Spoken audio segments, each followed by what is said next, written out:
ថ្ងៃនេះយើងមកធ្វើព្រាសាច់គោជាមួយនឹងបន្លែធម្មជាតិ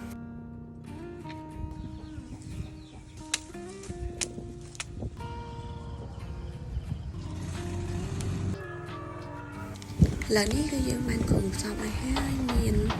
តែដីមានគល់ស្លឹកគ្រៃមានសណ្តែកគួរមានប្រហុកមានសាច់គោមានស្ពៃក្តៅបោះស្វាយ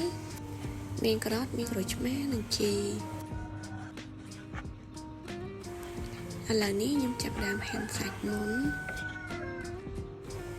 ចាត់ក្រូចឆ្មាច្បាស់ទៅលើសាច់ដើម្បីឲ្យសាច់របស់យើងរាងឆ្អិនបន្តិច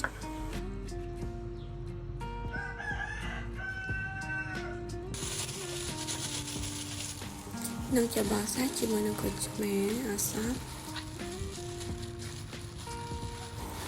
នឹងបន្ទាប់មកហាន់ម្ទេសនិងបុកម្ទេសឲ្យម៉ត់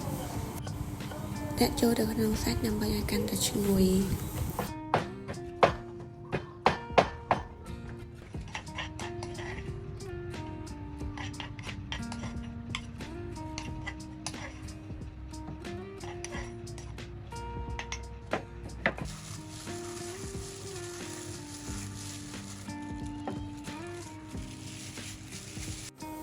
ឥឡូវនេះគឺចាប់តាមហាន់បន្លែម្ដង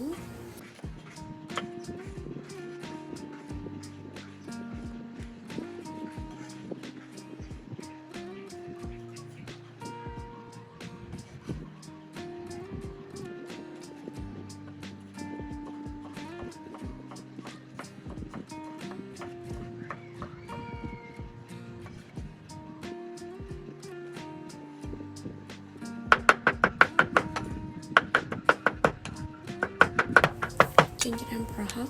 ដើម្បីធ្វើជាទឹកស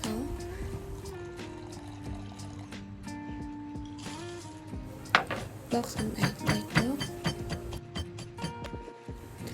និងបុកគ្រឿងលាយជាមួយនឹងទឹករហូត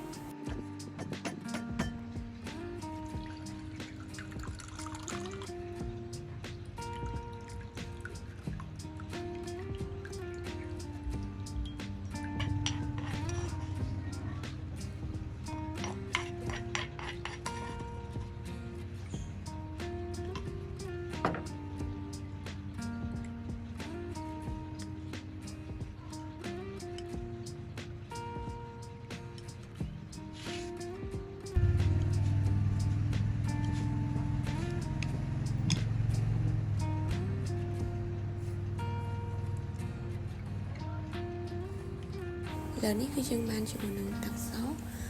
ចាក់ពីលើសាច់គោយើងហើយ